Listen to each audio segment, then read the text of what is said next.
Well, hello there. We are going to go ahead and get started. Can everyone hear okay?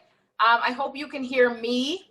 For those of you who can't remember because it's been, 6 months since you've seen any of us, I'm Miss Amber Long and I am your Director of College Guidance, and we are so thrilled to welcome you back to school, welcome you back to the building, even though we're not there right now. We have been so excited to be back in the building this week and last week, and we know it hasn't been the summer that any of us planned, but I hope for one that you were able to make the best of it and make the most of whatever time you had, and spend a lot of time with family and even friends in spite of everything that we've been through this summer. So we're so happy to welcome you back. I want to just highlight the college guidance team before we get started. For those of you who need a reminder, Mrs. Dressler is here. You may or may not see her on your screen, but you'll see her in a few minutes because we all have a little bit to say to you for this time. Ms. Natoff is here as well. And Rabbi Rosenblum. I am in school. Rabbi Rosenblum is in school. Mrs. Kuznicki is also physically in school. For those of you who have walked in and out of the office many times, you know that Mrs. Kuznicki is the first face you're going to see. She's literally right at the door now. If you haven't been by our office yet, you'll notice that it's been rearranged a little bit, and we think it looks quite nice. We like the space. So you'll see Mrs. Kuznicki still as you enter the office, which we'll talk about at the end, how you enter the office. But one face that you haven't necessarily seen yet that is new to the team that we want to make sure you know because he's going to be around is Rabbi Eli Schwartz. And Rabbi Schwartz is new to our team this year, and we're so happy to welcome him. He has a lot of experience on the college end, but not the traditional college experience that we're used to as college counselors. He hasn't actually been in admissions like some of us have, but he's actually had a lot of experience in OUJLIC and Jewish studies and Jewish life experiences on campus. So I want to introduce you to Rabbi Schwartz. He's going to be around, and he just wants to say hello. Hey guys, it's nice to meet you, even like this over the screen. Super excited to be able to get to know all of you over the course of the year and be able to help you in any way that I can over the course of this year. So hope to get to see you guys in person soon. Awesome. Thank you, Rabbi. So we just wanted you to know Rabbi Schwartz because as we mentioned in the College Corner, some of you are going to see him. He's going to be in and out of your meetings. If there's ever a time when your college advisor is not available and you can't get with one of us, just keep in mind that Rabbi Schwartz is also here and he doesn't have an actual group. So you may find that he has a little more time. If you want someone to look at an essay, or you want to talk about Jewish life on certain campuses, especially places like Maryland or Queens College or Penn. Rabbi Schwartz has actually worked at all of those places. So he has experience and knows a lot about Jewish life and OUJLIC, and he may be able to connect you to people on those and other campuses. So please feel free to use him as a resource. We're very excited to welcome him here. And of course, with the rest of us, the thing that you should keep in mind and know is that we are all always working together as a team. And it's going to be even more so this year. There will be times when some of us are in the building and some of us are not, both on our side, on the faculty and yours. And we are going to be as flexible as we can with that. If you ever have an appointment or you come into the office or something goes awry with your meeting time, we're going to make sure that we do our best to make sure there's always someone available to meet with you or answer whatever question it is that you have. So just keep in mind that while you have one main contact person, we're all working together and we're all in this together. So we're going to keep you remembering that we're working as a team.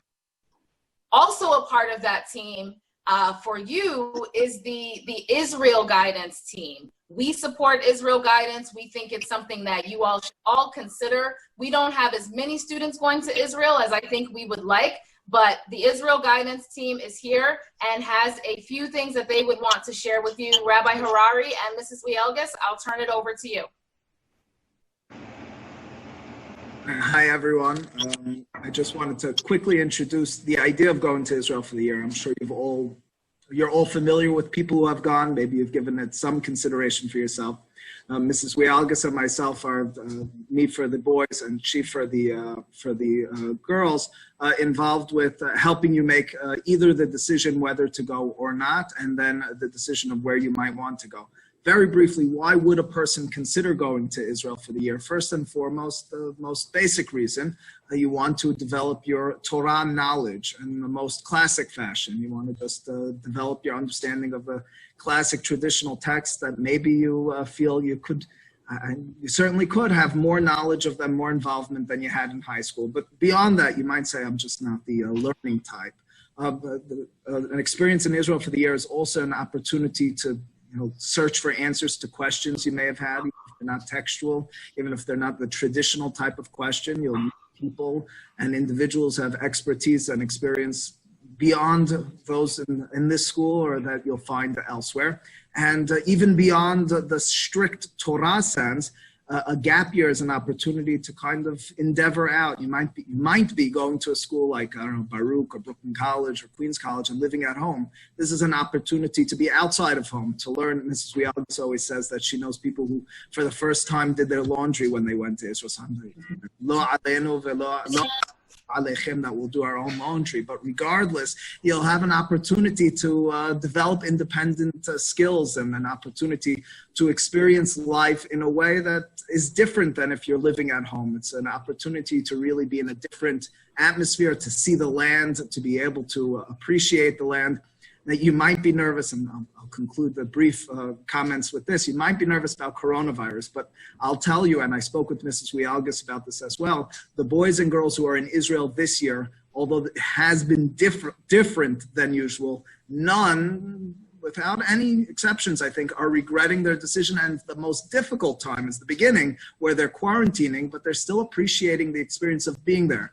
I mean, I think we all hope and are praying that coronavirus and all of its difficulties are gone soon. But even if they're not, there's still much to gain. It's maybe not the old school experience, but it's still an experience nonetheless.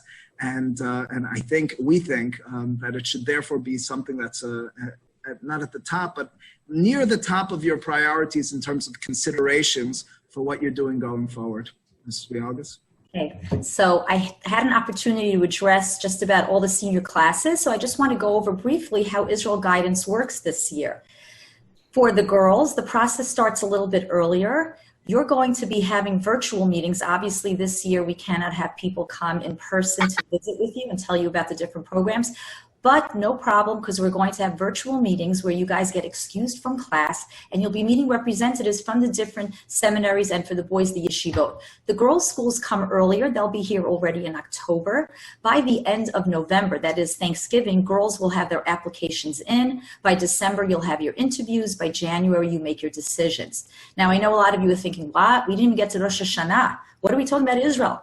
But bottom line, it's going to happen sooner than you think. And what we start doing right after Rosh Hashanah is I will be setting up appointments with all of you girls who are interested in even just discussing the idea. Again, I want to reiterate what I said in class. You're not committed to going simply by saying, Mrs. Wialgas, I want to, don't tell Rabbi Beta, miss a period just to talk to you about Israel.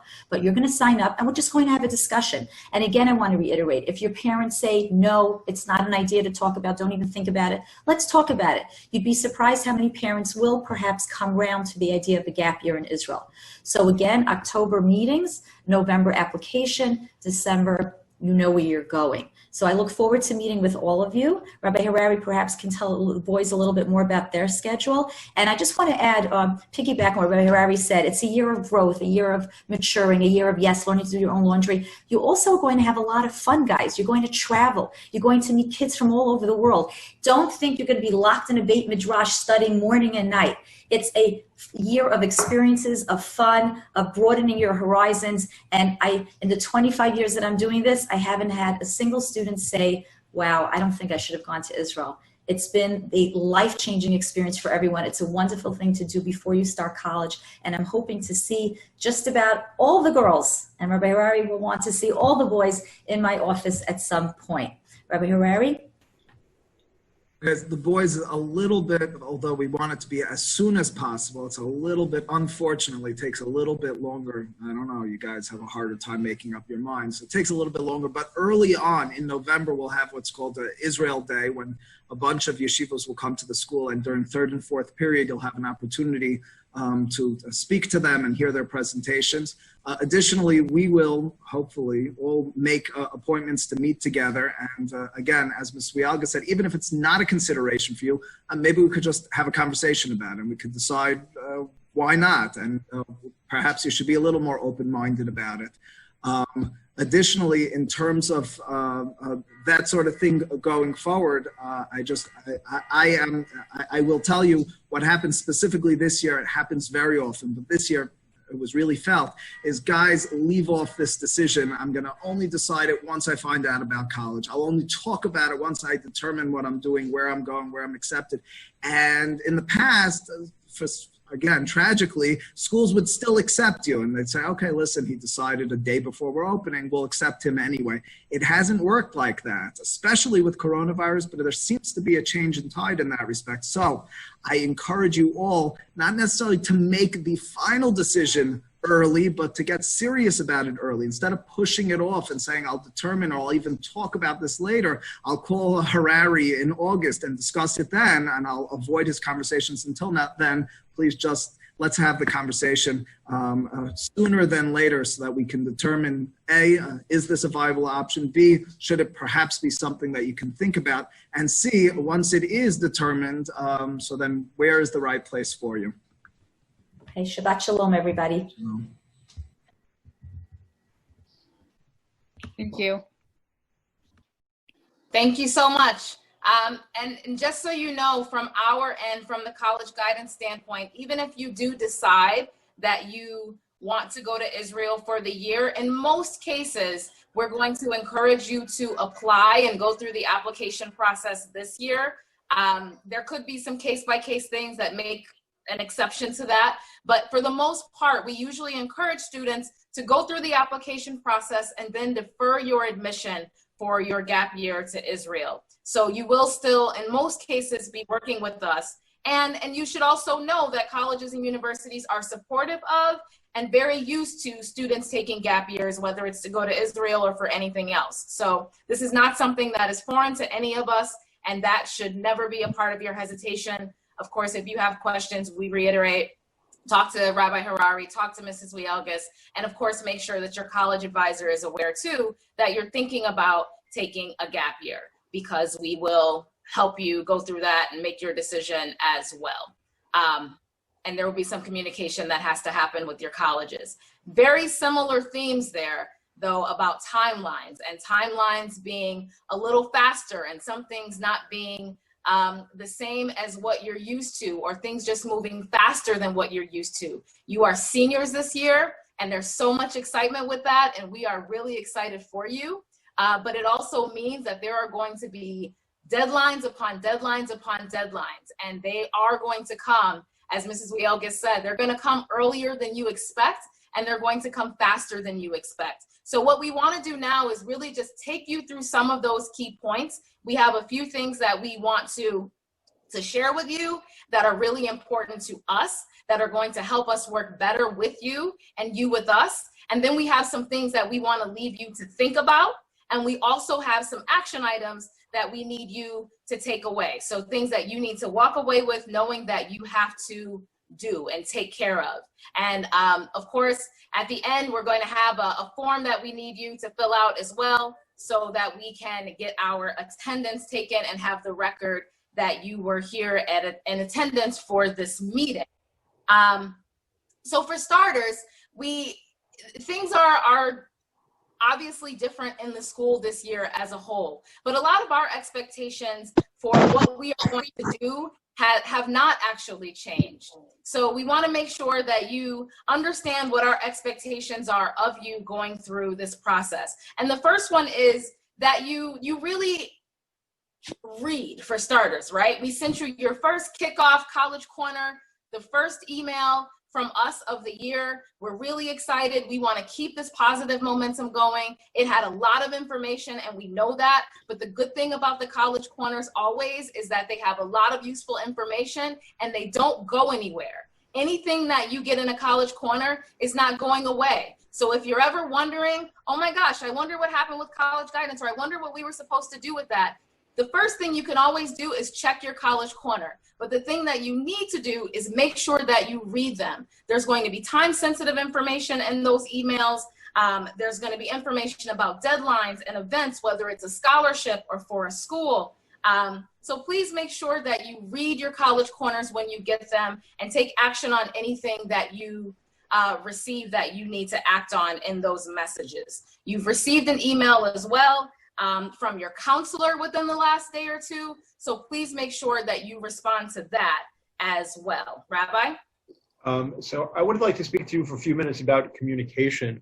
There's a circle of communication in the college search and admissions process that you need to be aware of. Who are the people you need to be communicating with? So A, you need to be communicating with us. We offer a lot of knowledge. We offer a lot of guidance. So please communicate with us. You need to be communicating with your teachers. Teachers aren't going to do things automatically.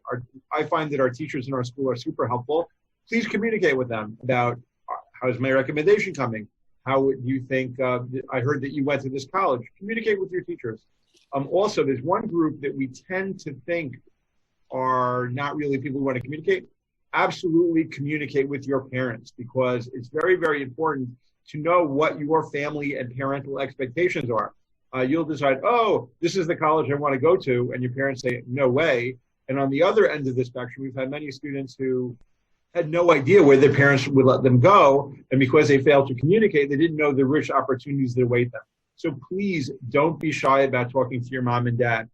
Even though it might be a hard conversation, it's a very, very important conversation. And speaking as a recovering parent of college graduate students, the communication was really, really helpful, even when we had to have the hard conversation. So remember, communicate with your teachers, communicate with us, communicate with your parents, and also communicate with admissions professionals. Over the course of the journey, you're going to get to meet people from the college admissions side. Communicate with them, even if it's a thank you for your presentation, it was great and helpful.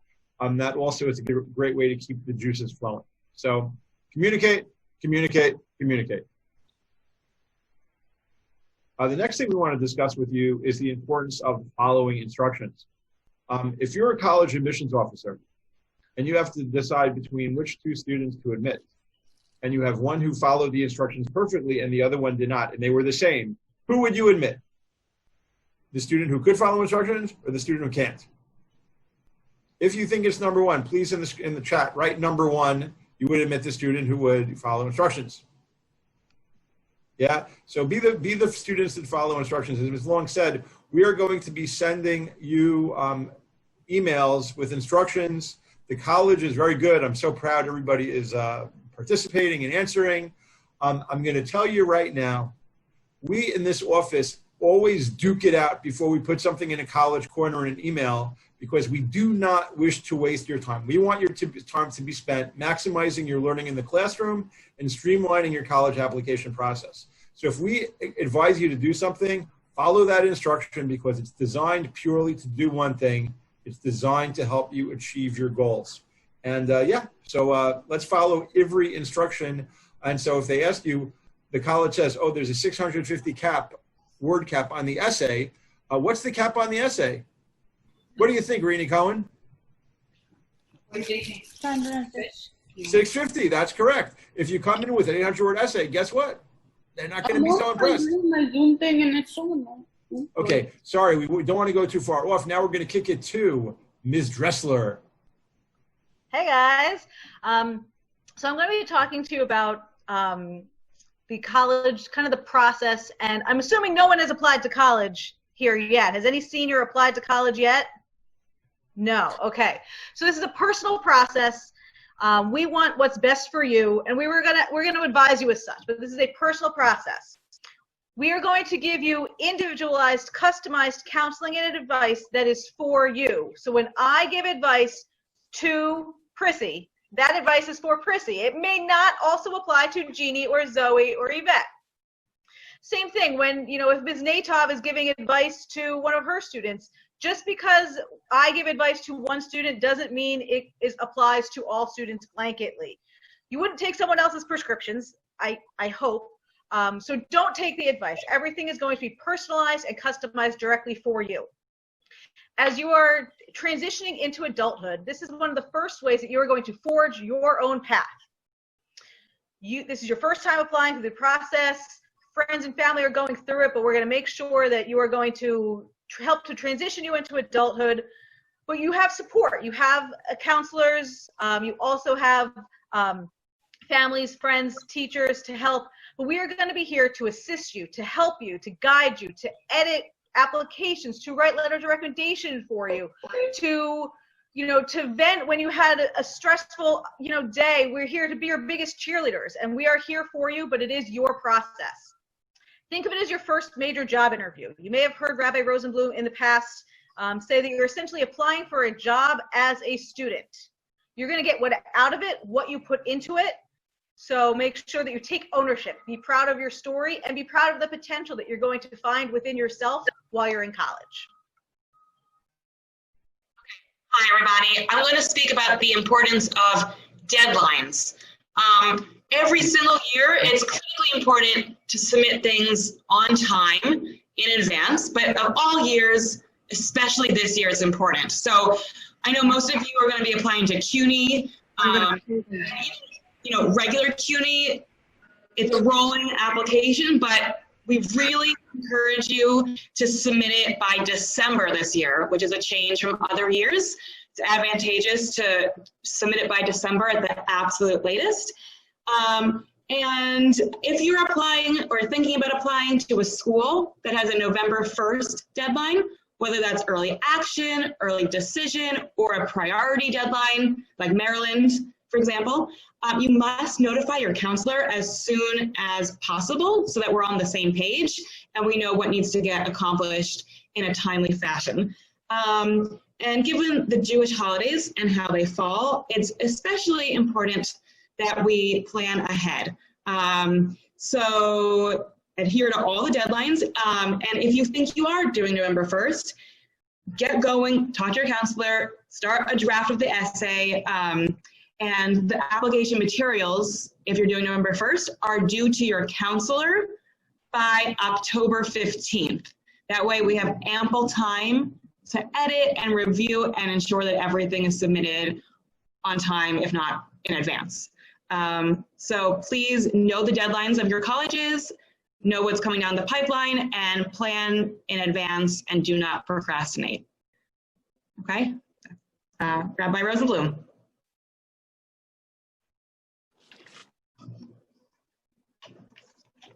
Rabbi, you're muted.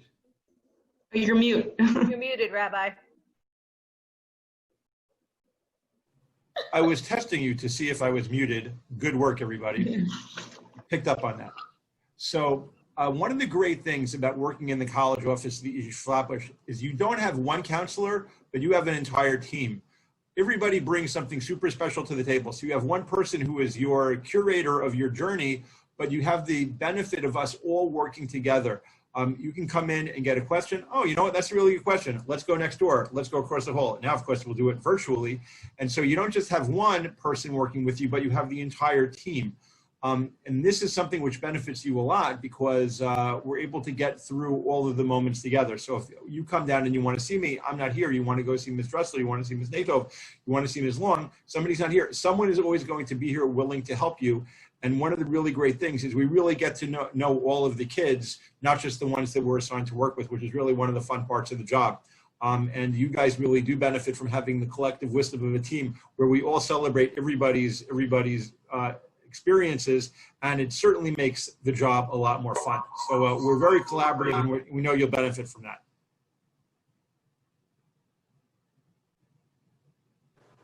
And speaking of fun, we want to make sure that at least some of this is just that. It's our goal. We know that it's very difficult to think of this as fun, but there should be parts of this process that are going to be very fun, we hope. It's stressful, yes. It's a lot of extra work. I've had students in the past say that Applying to college is like having just one more class for a semester. And it's the last thing that anyone wants, especially in a dual curriculum, is one more class, right? We know that. We know it's extra work, but we also hope that it's a fun process, that you are able to grow from it, that you are able to reflect on your journey at Flatbush and what you want for yourself beyond Flatbush. So I think it's important to remind you to cherish the time that we have together, make the most of it, but at the same time, have fun. When you're writing those essays and you're answering questions, some of the things may seem silly or frustrating, but it's really important to look at the positive side of it and think of how you didn't necessarily have an answer to that question, but you had to think about it. And that reflection maybe made you think of a story or an anecdote or a memory that you had, whether it was with a friend or a family member that made you laugh. There's a lot of fun to be found in this. And of course, at the end, the best part of the fun is celebrating. And we will do some of that as well at the end of this, once you have all of your decisions and it's time to decide where you're going. That, of course, is also a fun part too. So let's just keep in mind that we'll keep it fun. We'll try to keep it light as much as possible. And of course, we'll be here when it's not fun, but let's just keep it positive.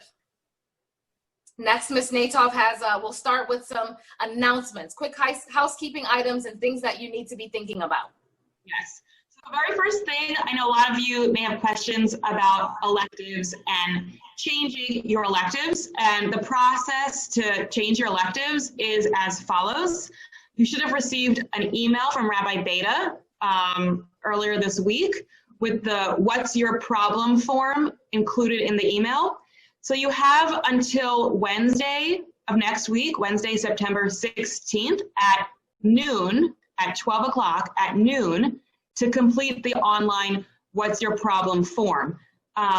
The office will notify you via email if a change is approved.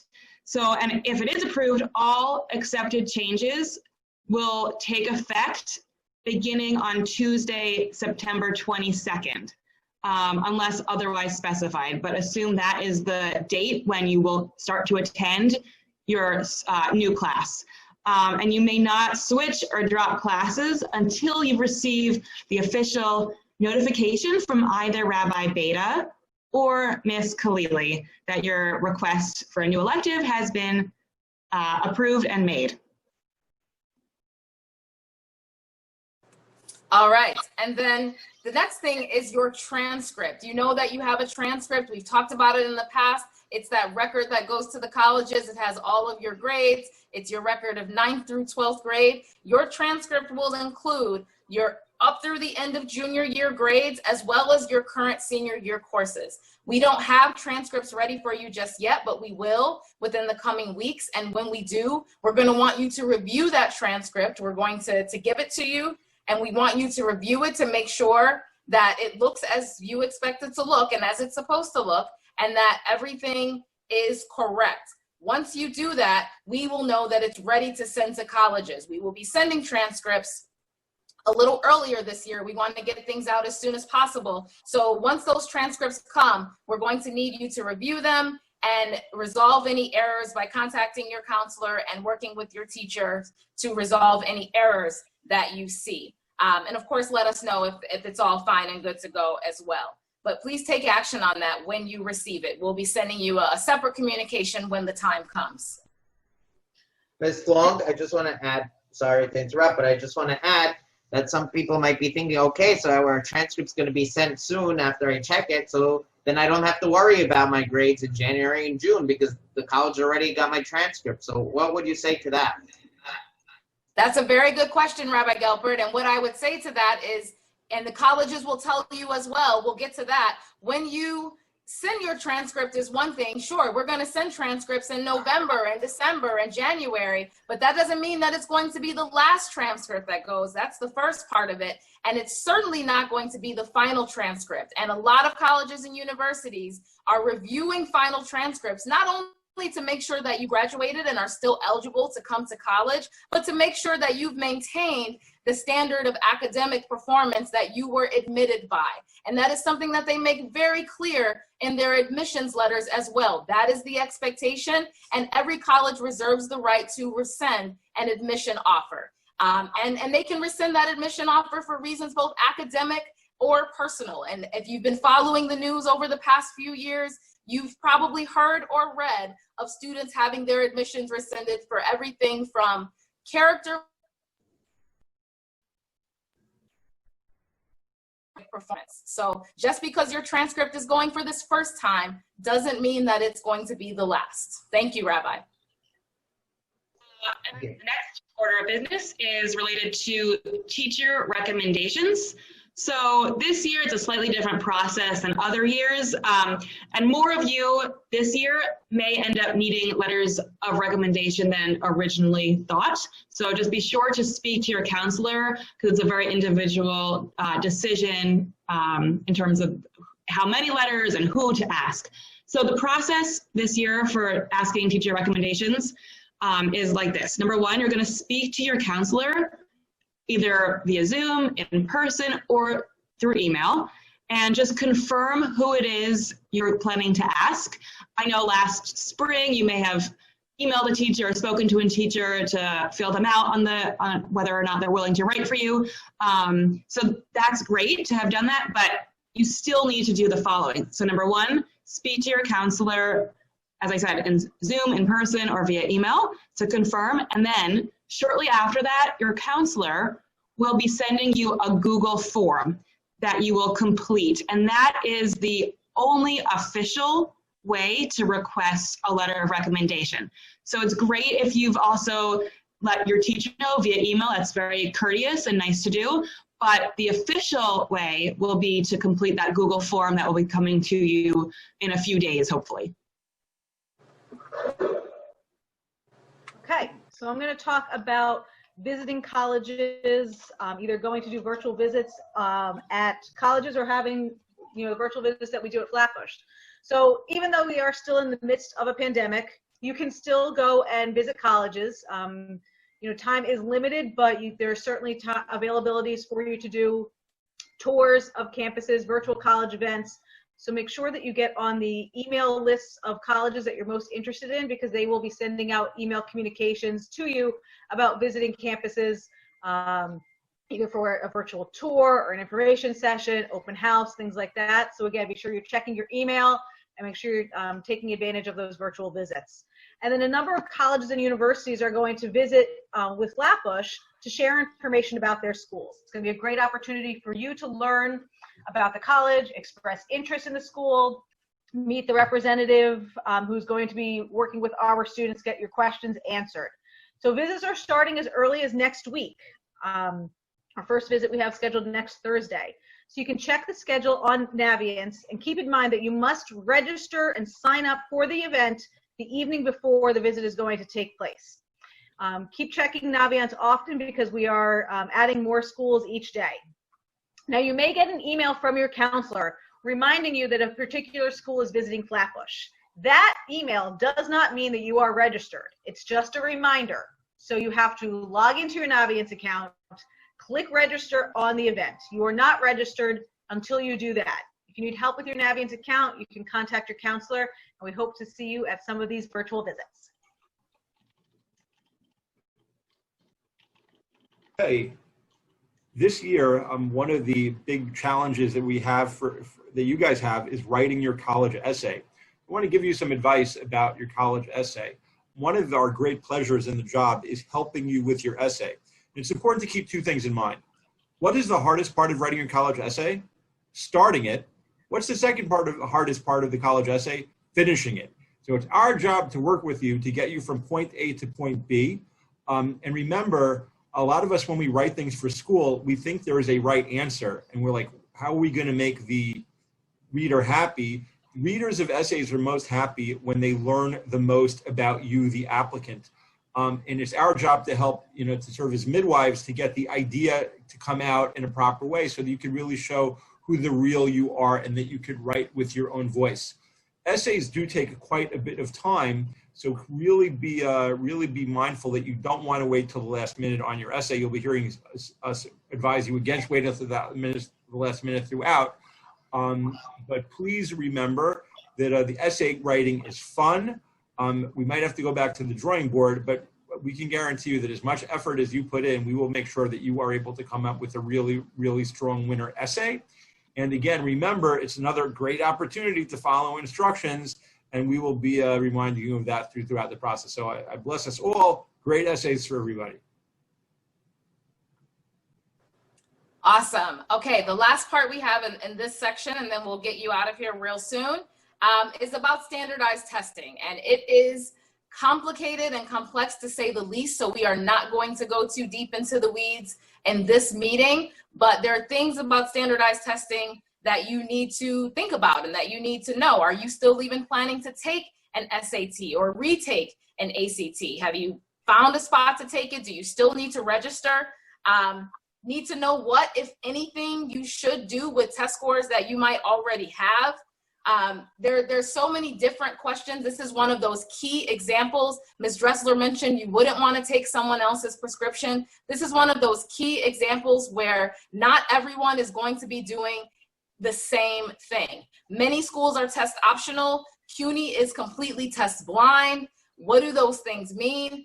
Different things across the board, with the exception of the test blind. But we need to be able to have individual conversations with you guys about this. So feel free to ask questions or express any concerns that you have about the standardized testing, SAT, ACT. You'll find a link in the College Corner to a sheet that we put together for you that links to all of the different schools that we're most interested in, all of the schools that most Flatbush students apply to, and their testing policies. So if you're curious who's doing what or what you might need, you can click on that sheet in the College Corner and it will get you straight to the source for that kind of information. It's also a great example of a place where you want to go directly to the source for reliable information. You don't want to rely on rumor. You don't want to rely on something you got off a blog or something you got from a test prep company. Just go straight to the source. The colleges know what they're asking for and what they want. They're going to be the best place to get that kind of information. And of course, always keep us in the loop and ask us if you have any questions or concerns about it. Now, the last things, and we'll take any questions that you have. The last things are the action items that you need to go away with, right? The first part, your questionnaires. We've gotten a lot of questionnaires, especially for those of you who worked on them over the summer.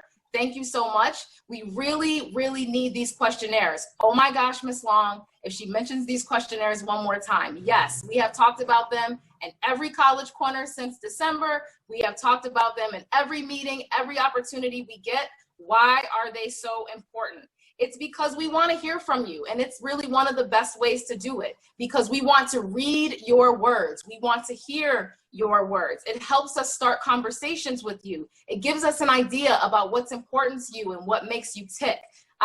It's great practice for completing parts of your application. So they're going to be on the application, they ask you about your activities, and many applications are going to ask you even some of the quirky questions that you're thinking, why are they asking that? Why do they want to know? Who cares? Some of those things are important. The books you read, the hobbies you have, your favorite word, your favorite food, any of those things really could pop up on an application, or it could help you think of something fun that you might want to write about or that you might want to share about yourself. So we really hope that, again, you will have fun with something like that if you haven't done it already.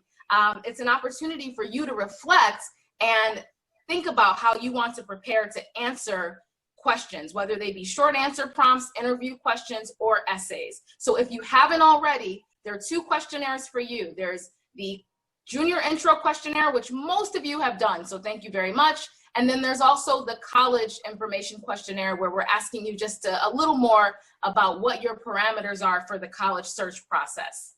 And then the last thing is to make an appointment with your counselor. As I said, you've gotten an email from your counselor. That process is a little different. There's not going to be a lot of just coming in and out of the office, because we have restrictions on how many people we can have in the office at a time. So we don't want you crowding in the office, but we do want you to make sure that you are able to get an appointment with us. So you can still schedule over email. You can email your counselor directly. You can email Mrs. Kuznicki. If you happen to be walking by during a break, either before a class or after school, and you notice that it's not crowded, you can come in. But we can only have one student in our offices at a time and one student standing at Mrs. Kuznicki's desk trying to schedule a meeting. So please don't hesitate to send emails. We will get back to you and give us the available times when you can meet.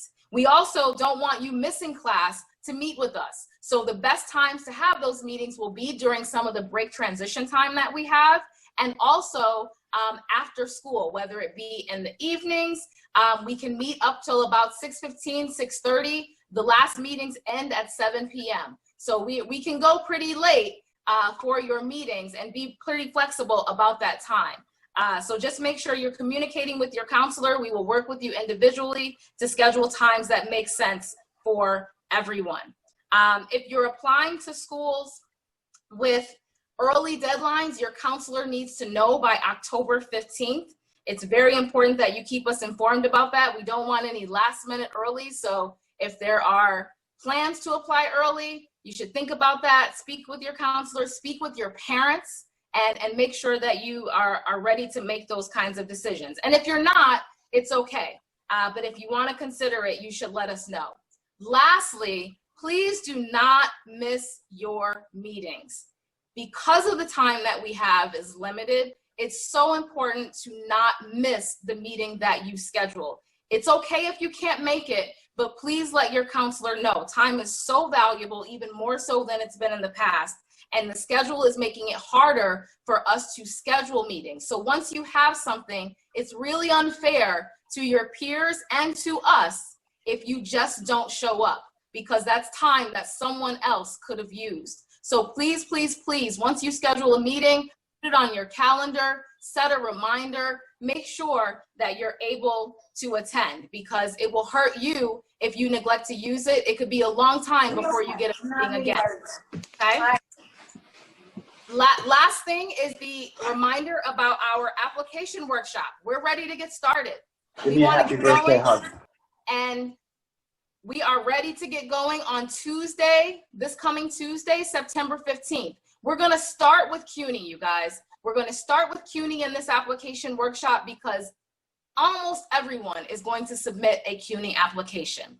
And the CUNY application are the ones that we really want to get out much earlier than we put them out in the past. As Ms. Natoff mentioned, by December, we would like everyone to have CUNY applications at least almost finished. So we're going to start. Let's start together. Let's use this time to workshop through some of the different sections of the application so that you can spend individual meetings with your counselor working on things like essays and refining the activities list and working on your resume. But let's get together and fill out the application and open our accounts so that we can get started on the CUNY application. Next Tuesday, 6 p.m., we'll be on Zoom.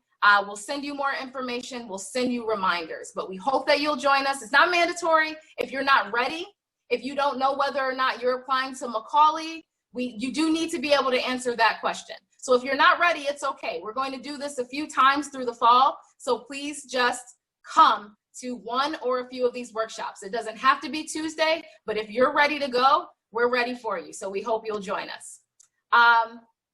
Any questions? Yes, if you apply to Macaulay, thanks Vivco, if you apply to Macaulay, it's the same workshop. We will separate once we get there. The one thing that we do want to know, if you're planning to attend, let us know. Just send your counselor a quick email because we want to have some idea of how many people are going to be there. But yes, whether you're applying to Macaulay or regular CUNY, you can come on Tuesday. Absolutely.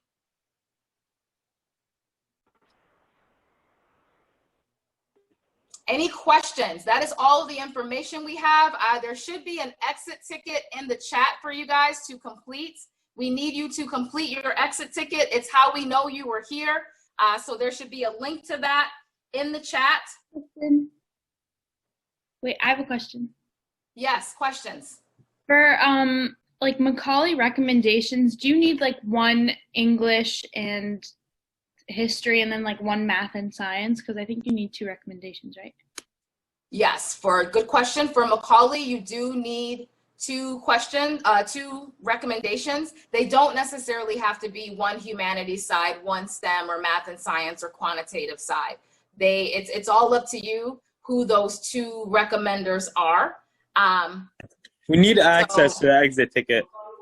You shouldn't need access to the exit ticket. No, it's not letting us do it. Yeah, it doesn't let you in. It says you need access. I'm using my Flash email too. So. Me too. Yeah, it doesn't even have anything to do with your email. Let's just get that worked out. Is someone working on that? I'm looking. I gave them the one. I guess it doesn't work. Mrs. Dressler, Mrs. Natov. I'm trying. I gave them the link that I guess needs access. Yes, you probably gave them the edit link and not the. Oh no, I didn't. I didn't do that.